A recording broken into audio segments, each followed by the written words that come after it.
Finally माझं visa extension झालं आहे आणि आता जपानमध्ये फॉरेनरसाठी खूप नवीन रूल्स आलेत, स्पेशली वर्क व्हिसा वाल्यांसाठी.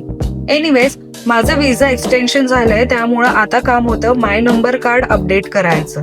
मी वॉर्ड ऑफिसमध्ये चाललीये आणि हे आहे जपानचं गव्हर्नमेंट ऑफिस. इतका स्वच्छ आणि शांत होतं ना. जपानच्या गव्हर्नमेंट ऑफिस मधली मला सर्वात आवडणारी गोष्ट म्हणजे इथल्या लोकांची सर्व्हिस आणि लोकांची वागणूक. गव्हर्नमेंट ऑफिस असून सुद्धा सगळं इतकं छान आणि व्यवस्थित चालू होतं ना. कुठेच घाई गडबड नाही किंवा कन्फ्युजन वाटलंच नाही. आणि माझं पूर्ण काम फक्त 30 मिनिटात झालं. काम झाल्यावर थोडंसं मूड फ्रेश करण्यासाठी 100 येनच्या शॉपमध्ये गेले आणि खरं सांगायचं तर इथे गेलं तर काही ना काहीतरी घ्यावंसं वाटतंच.